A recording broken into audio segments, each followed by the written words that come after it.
Chris DeLacy, The Fire Within. We're now on page 147, The Truth About the Nutbeast. Chapter 1, said David.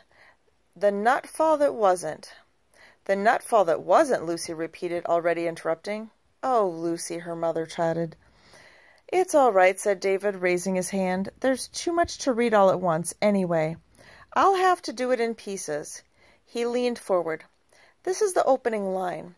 Once upon a time, there was a squirrel called Snigger, who lived in the beech tree near the Wishing Fountain, in the beautiful library gardens in Scribbery. Ah, went Lucy, smiling at her mom. One blustery morning, David continued, Snigger was sitting on the fountain wall, enjoying his usual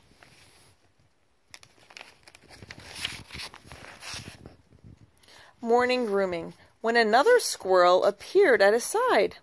It was Scooter. Lucy turned to her mom. Told you they went to the gardens, she whispered, then clamped a hand quickly across her mouth.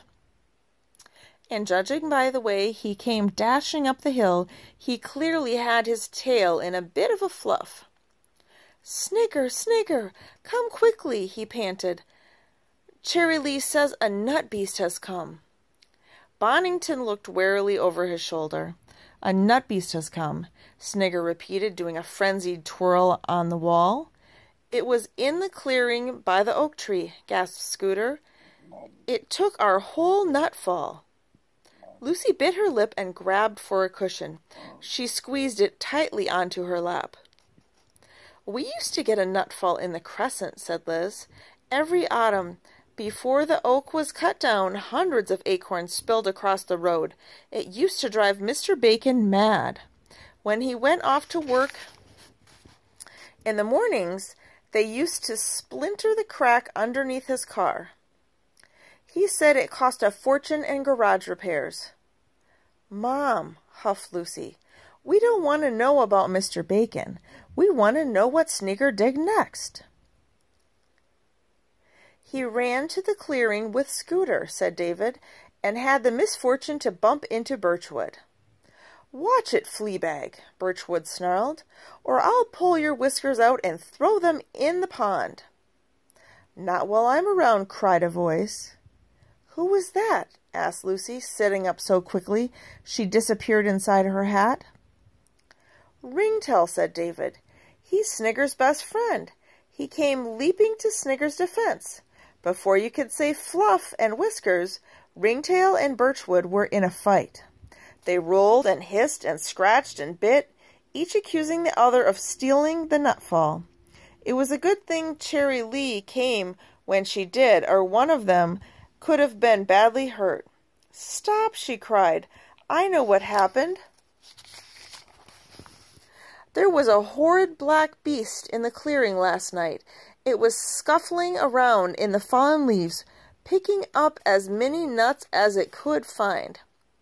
I bet it's that crow, said Lucy. What crow? Said Liz, looking confused. David saw one in the sycamore tree. Bonington twizzled an inquisitive ear. It was bigger than a crow, David said spookily. He turned another page. Now Ringtail, when he learned what had happened to the nutfall, decided to organize a Nutbeast watch. Each of the squirrels took turns hiding in a yew tree and watching the oak at dusk that night. Guess who was watching when the Nutbeast came back? Snigger. Correct. He'd been sitting in that tree for absolutely ages, when all of a sudden something came plodding down the path. David lowered his voice to a whisper. Snigger's body turned as cold as ice.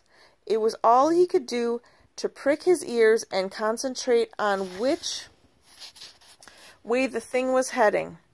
First it shuffled along the path, kicking up little explosions of leaves. Then it was skidding down the earthy embankment, snapping twigs and stumbling across tree roots. It made strange, flopping, thudding sounds as it moved awkwardly into the clearing. Suddenly, a chill wind howled across the gardens. "Oh!" squealed Lucy. She covered her eyes and paddled her feet.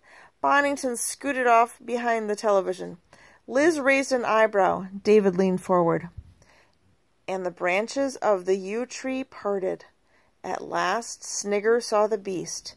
It was just as Cherry Lee had described, a great black shape, crouched low to the ground.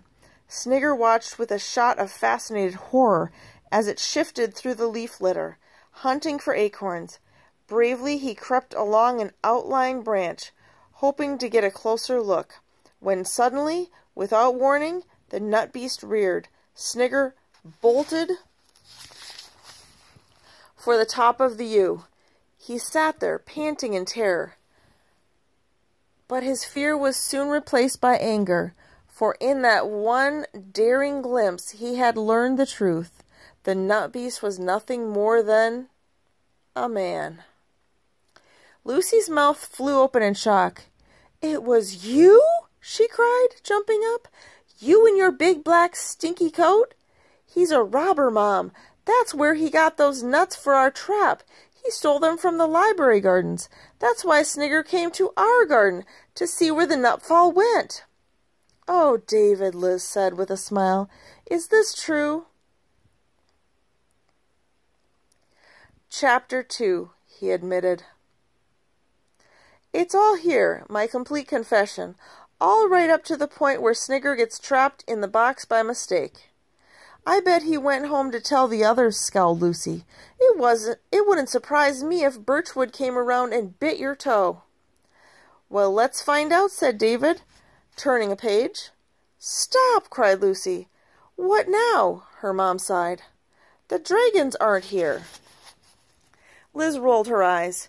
"You can fetch Gawain and Gwendolen, but you'd better be quick, and we're not going to start again." "Can Gadzooks come too?" "He's on my windowsill," said David, meeting Lucy's eye. Lucy whipped around and scooted to the door. "I might want to go to the bathroom as well." "Oh, for goodness sake," Liz sighed. Lucy shot down the hall. Seconds later, she returned with Gadzooks. She placed the special dragon on the coffee table, pushed her hat from her eyes, and dashed out again. After a pause, Liz said, "You do realize you'll never be able to leave this house now. You'll be chained to your computer forever, and a day writing squirrel stories for my daughter." "It's your fault for giving him to me," said David. Liz's gaze dipped lovingly to the pencil-chewing dragon. "Oh, he's always been with you. I just gave him shape, that's all." Before David could comment, Lucy's voice came echoing down the stairs. "David, quick, come up here." "Oh, what's the matter with her now?" Liz sighed. The answer was a gentle crash, followed by a squeal that seemed to rock the whole house. Bonington's eyes were wide with concern. "Lucy?" Liz breathed, looking at the door. David was up the stairs in a flash. He found Lucy in the bathroom on her knees, in tears. She was picking up the pieces of a broken dragon. David sank down with a hand across his mouth. "Oh, no," he gulped. "It's Gawain, isn't it?" He put a comforting hand on Lucy's shoulder. The door banged open and Liz burst in. Her gasp of shock when she saw what happened seemed to draw the heat right out of the room. Lucy threw herself into her mother's arms. "I was coming to tell David, and I tripped on the mat, and he just fell. Mom, oh, I'm sorry." "It's all right," Liz stuttered, swallowing hard, doing her best to stroke Lucy's hair. David noticed that her hands were shaky. "Why were you shouting for me?" he asked Lucy quietly. Lucy thrust an arm toward the window. "Mr. Bacon is trying to kill him." David frowned and rose to his feet. He turned and peered out the open window. On the long green swath of Mr. Bacon's lawn, a strange confrontation was taking place. Mr. Bacon was scuttling around, spraying water from a garden hose. The object of his aim was a small gray squirrel. It was darting energetically around his feet, trying to escape the crashing water. But instead of dashing to the safety of a tree, it was running around in frightened circles. Round and round and round and round it went, as if it had lost all sense of direction, as if it were completely blind in one eye. Now we're on page 156, in Mr. Bacon's garden.